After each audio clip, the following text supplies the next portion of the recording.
Hello students, last video में मैंने आपको रिकर्जन की हेल्प से किसी भी नंबर की पावर कैलकुलेट करना बताया था, उसका प्रोग्राम बताया था। आज मैं आपको रिकर्जन का ही यूज़ करके, क्योंकि जो रिकर्जन चैप्टर है बहुत छोटा है, सिंपल इसके कंसेप्ट्स थे जो कि हम पढ़ चुके हैं अभी तक। अब जो इसमें मेनली इस रिकर्जन का यूज करके ही कुछ प्रोग्राम्स क्रिएट करना है। 2-3 प्रोग्राम हैं जो आपके सिलेबस में हैं, जैसे कि पावर कैलकुलेशन था, एक फैक्टोरियल वाला है, एक फिबोनाची सीरीज वाला है। तो कुछ प्रोग्राम्स हैं, बस वो देखने हैं, देन ये चैप्टर कंप्लीट हो जाएगा। रिकर्जन में इतना ही है, ठीक है। तो आज मैं आपको बताऊंगी कि फैक्टोरियल ऑफ अ नंबर हम कैसे कैलकुलेट कर सकते हैं रिकर्जन की हेल्प से, ठीक। तो सबसे पहले मैं आपको बता दूं कि फैक्टोरियल होता क्या है। किसी भी नंबर का अगर हमें फैक्टोरियल कैलकुलेट करना है, जैसे मान के चलिए हमें 5 का फैक्टोरियल कैलकुलेट करना है। आप मैथ के स्टूडेंट हैं, आपने पढ़ा होगा, बिल्कुल पढ़ा होगा कि फैक्टोरियल कैसे कैलकुलेट करते हैं। जैसे 5 का फैक्टोरियल कैलकुलेट करना है तो 5 से ही स्टार्टिंग होती है। जिस नंबर का आपको फैक्टोरियल कैलकुलेट करना है, स्टार्टिंग उसी नंबर से होती है, देन उसके साथ में उससे -1 करते करते आप नंबर मल्टीप्लाई करेंगे। जैसे 5 - 1 देन कितना हो जाएगा 4, देन 4 - 1 कितना हो जाएगा 3, देन 2, देन 1, अप टू 1 हम मल्टीप्लाई करते हैं। तो जो आंसर 5 को 4 से 4, फिर जो आंसर आएगा उसको 3 से, देन 2 से, देन 1 से मल्टीप्लाई करने पर आएगा, वही उस नंबर का फैक्टोरियल होगा। जैसे 5 4 ज़ा 20, 23 ज़ा 60, 62 ज़ा 120 एंड 121 ज़ा 120। तो इसका जो 5 का फैक्टोरियल होगा वो कितना होगा 120। तो ये बात हुई कि हम फैक्टोरियल कैसे कैलकुलेट करते हैं।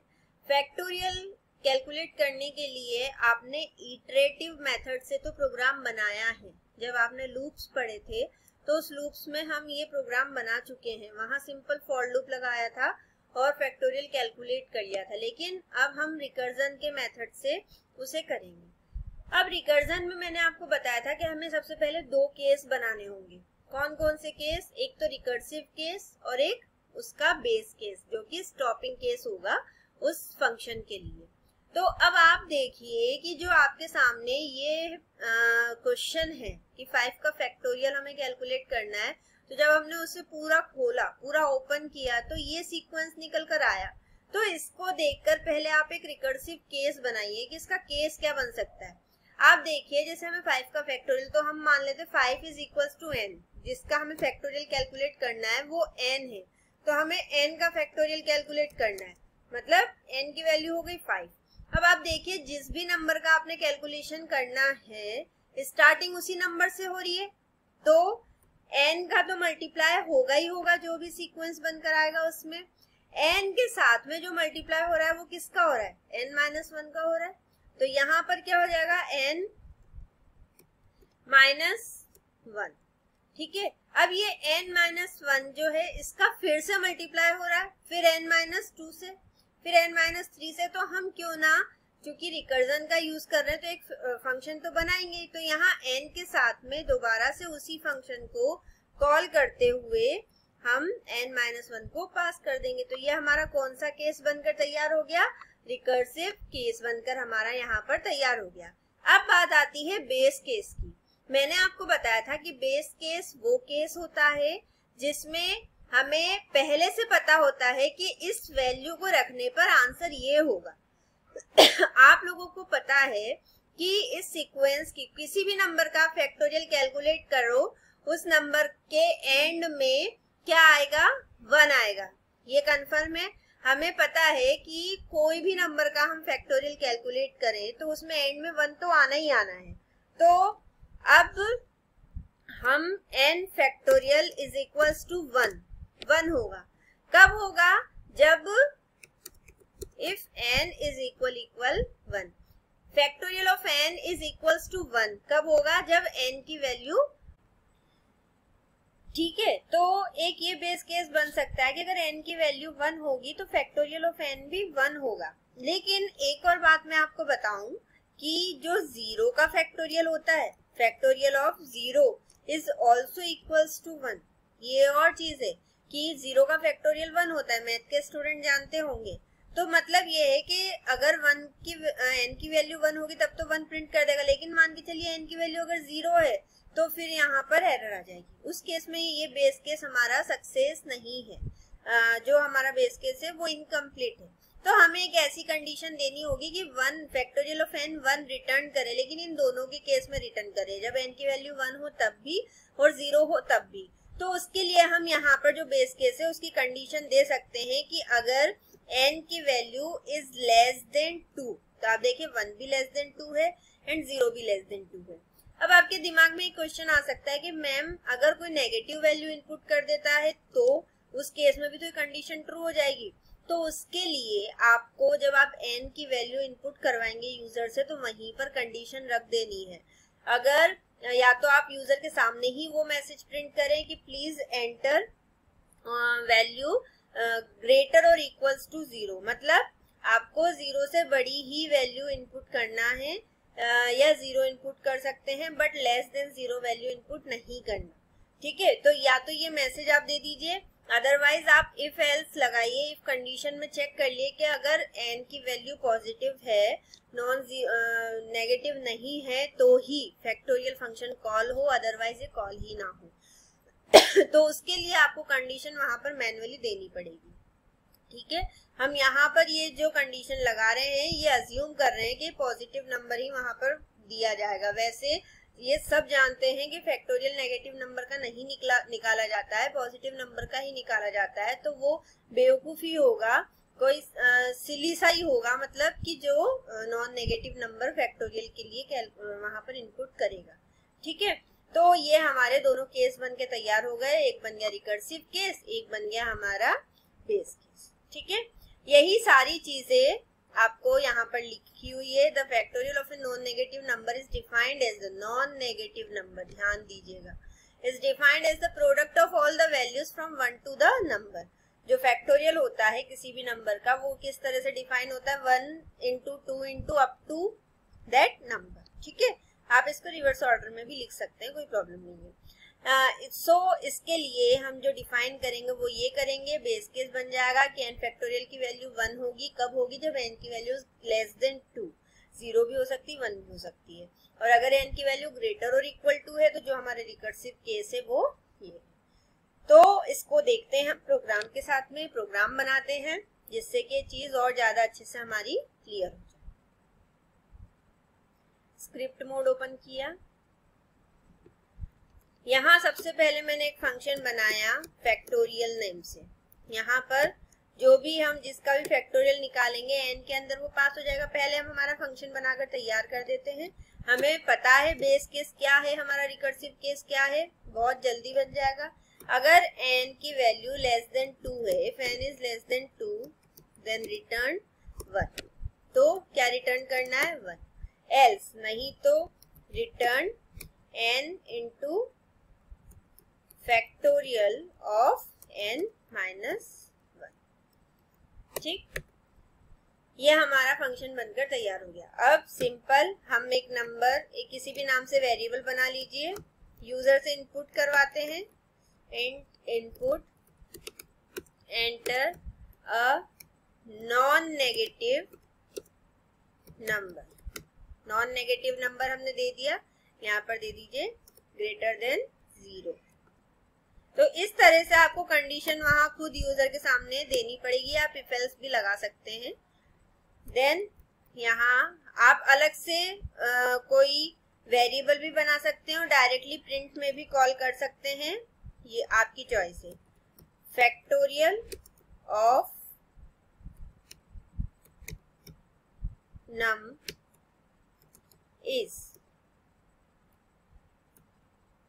और फंक्शन हमने कॉल कर लिया फैक्टोरियल नम यहाँ। ठीक है, सिंपल सी चीज है।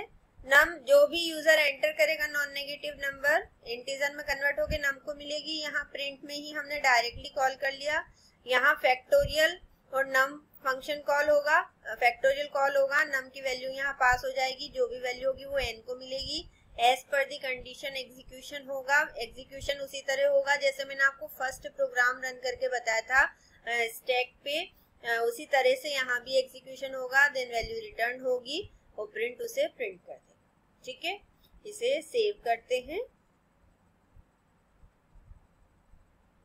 फ्यूचर यूज के लिए इसे मैं सेव कर लेती हूँ।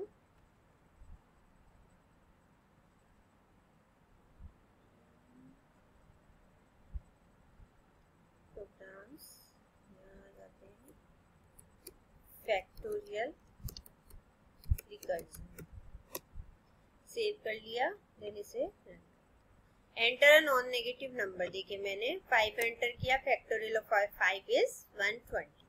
ठीक है, दोबारा से रन करके देखते हैं। देखिए मैंने यहाँ पर अब 0 एंटर किया, फैक्टोरियल ऑफ 0 इज 1। ठीक, तो ये हुआ रिकर्जन की हेल्प से किसी भी नंबर का फैक्टोरियल कैलकुलेट करना। आप किसी मेथड पे भी जहाँ पर रिपीटेशन होता है, अगर वो कोई सीक्वेंशियल सीरीज है, कोई सीरीज है जिससे कि आप फॉर्मूला क्रिएट कर सकते हैं, तो आप उसे रिकर्जन की हेल्प से बना सकते हैं, उसमें कोई प्रॉब्लम नहीं होगी। बस सिंपल है कि आपको उस मेथड के लिए 2 केस क्रिएट करने पड़ेंगे, एक बेस केस और एक आपका रिकर्सिव केस। ठीक है, तो मैंने आज आपको factorial of a number using recursion calculate करना बताया। इससे पहले भी हम 2 प्रोग्राम इसके देख चुके हैं, एक सम ऑफ नेचुरल नंबर्स, दूसरा power of calculate power of any number. ठीक है, इसके बाद में नेक्स्ट मैं आपको बताऊंगी फिबोनाची सीरीज क्रिएट करना रिकर्जन की हेल्प से। मैं थोड़ा सा आपको बता देती हूँ, आप मुझे बताना कि फिबोनाची सीरीज के लिए क्या रिकर्सिव केस हो सकता है और क्या बेस केस हो सकता है। एक बार मैं आपको बता देती हूँ कि फिबोनाची सीरीज होती क्या है। मैं सीरीज बता देती हूँ, तो सीरीज को देखकर आप बिना किसी की हेल्प लिए, बिना नेट का यूज किए, ईमानदारी से खुद अपनी तरफ से बनाकर देखिएगा उसका बेस केस और रिकर्सिव केस। सिर्फ ये 2 केस आप मुझे सेंड करेंगे, देन नेक्स्ट वीडियो में मैं आपको फिबोनाची सीरीज का ही प्रोग्राम यहाँ बनाकर दिखाऊंगी। ठीक है, तो मैं पहले बता देती हूँ आपको कि फिबोनाची सीरीज होती क्या है। बहुत लोगों को तो पता होगी, हो सकता है बहुत लोगों को नहीं पता हो, जो बायो और कॉमर्स के स्टूडेंट्स हैं हो सकता है उन्हें ना पता हो। तो आप देखिए, जो फिबोनाची सीरीज होती है वो इस तरह से क्रिएट होती है। यहाँ पर हम यूजर से n की वैल्यू कैलकुलेट इनपुट करवाते हैं। n जो होता है वो रेंज होती है, कि मतलब आपको जो फिबोनाची सीरीज जनरेट करवानी है वो किस रेंज तक करवानी है, मतलब उसकी जो टोटल नंबर्स हो वो कितने हो। जैसे मान के चलिए यूजर ने यहाँ पर एंटर किया कि हमें 10 रेंज की फिबोनाची सीरीज जनरेट करवानी है, तो ये जो 10 हो गया ये रेंज हो गई, मतलब 1 2 3 4 5 ऐसे करके 10 नंबर्स आपके सामने प्रिंट होंगे। अब आप देखिए जो फिबोनाची सीरीज की स्टार्टिंग होती है वो होती है 0 1 से, मतलब स्टार्टिंग में 0 होगा देन 1 होगा। ये तो होता ही होता है, कंपल्सरीली हर सीरीज में होती है। ठीक है, तो 0 और 1 तो फिक्स है। अब जो थर्ड नंबर जनरेट होता है वो होता है सम ऑफ फर्स्ट 2 नंबर्स। उस थर्ड नंबर के जो जनरेट होगा वो उसके फर्स्ट टर्म और सेकंड टर्म का सम होगा। तो यहाँ फर्स्ट टर्म है 0, सेकंड टर्म है 1, तो 0 + 1, तो जो थर्ड टर्म निकल कर आएगी वो भी क्या आएगी 1। आप देखिए यहाँ फर्स्ट टर्म 0 है, सेकंड टर्म 1 हो गई, थर्ड टर्म आपकी 1 हो गई। अब जो फोर्थ टर्म निकलेगी, तो फोर्थ टर्म जो निकलेगी वो कैसा निकलेगी, sum of second term and sum of third term. तो कितना हो गया 1 + 1 2। अब आप देखिए जो फिफ्थ टर्म निकलेगी ये आपका हो गया फर्स्ट टर्म, देन ये हो गई आपकी सेकंड टर्म, देन आपका है third term, then fourth term. अब आप देखिए आपको निकालना है फिफ्थ टर्म, तो अब जो फिफ्थ टर्म निकलेगा वो क्या निकलेगा, sum of fourth term plus and sum of third term, मतलब fourth term plus third term. तो जो आपकी फिफ्थ टर्म है वो क्या निकल कर आ जाएगी 3। आप देखिए ध्यान दीजिएगा जो मैं बोल रही हूँ उस बात पे, हिंट है एक तरह से आपके लिए। सिक्स्थ टर्म जो निकलेगी sum of fifth term and fourth term, ध्यान दे दीजिएगा इस बात को। तो 3 + 2 कितना हो गया 5। देन आपकी जो सेवेंथ टर्म निकलेगी, seventh term sum of sixth term and term, तो फिफ्थ टर्म हो गई 3, सिक्स्थ टर्म हो गई 5, 3 + 5 8, ठीक है। ऐसे ही जो एट्थ टर्म होगी वो होगी 6 और 7th टर्म का सम, तो 8 + 5 13। ऐसे ही जो 9th टर्म होगी वो होगी 7th और 8th टर्म का सम, तो 13 + 8 कितना हो गया 21, ठीक है। ऐसे ही जो 10th टर्म निकलेगी वो निकलेगी sum of 9th and 8th term, तो ये कितना हो गया 3 4 34। तो ये जो 10 नंबर्स की जो फिबोनाची सीरीज है वो क्या है ये, ठीक है। ऐसे ही फिबोनाची सीरीज किसी भी रेंज की निकल सकती है, तो आपको इस सीरीज को क्रिएट करना है, सीरीज को प्रिंट करवाना है। तो अब इस सीरीज के लिए आपको रिकर्सिव केस और बेस केस बनाकर मुझे व्हाट्सएप करना है।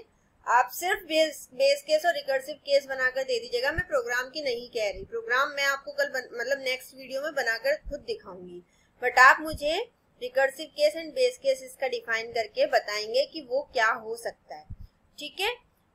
सो ये आपके लिए होमवर्क है, और इसके साथ में अभी जो हमारा यहाँ तक हो गया है इसकी मैं पीडीएफ भी आपको सेंड कर दूंगी, जिससे कि आप हैंड टू हैंड उसके नोट्स भी प्रिपेयर कर सकें, वरना क्या होगा कि फिर एक साथ आपके लिए बहुत लोड बढ़ जाएगा।